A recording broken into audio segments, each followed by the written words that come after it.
Masih dalam Kompas Aceh. Saudara alami hipertensi, satu orang warga Filipina kru kapal kargo asing berbendera Bahamas terpaksa harus dilakukan pertolongan evakuasi oleh tim gabungan Basarnas Banda Aceh pada Jumat petang.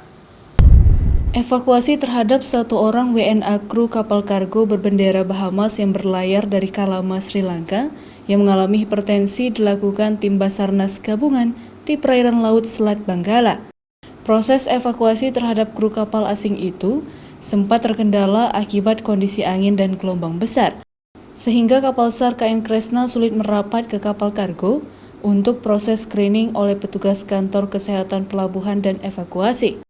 Karena kondisi pandemi COVID-19, evakuasi terhadap Lapira Mark Paulo Cruz 26 tahun, warga Filipina yang mengalami hipertensi, dilakukan dengan menerapkan protokol kesehatan yang ketat.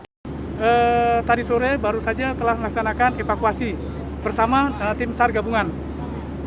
Kesulitan kita tadi di lapangan adalah cuaca, yang mana gelombang cukup besar dan angin.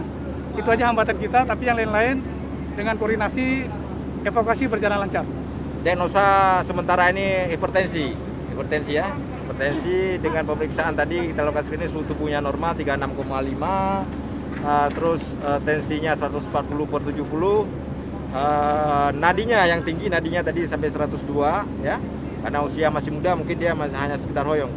Bahkan sebelum dievakuasi ke kapal KN Kresna, kru kapal asing itu dilakukan tes antigen di atas kapal kargo oleh petugas kesehatan pelabuhan. Berdasarkan hasil pemeriksaan, kru kapal asing itu mengalami hipertensi dengan gejala yang berat.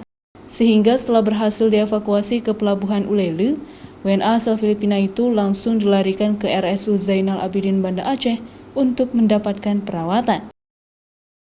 Raja Umar, Kompas TV, Selat Benggala, Aceh.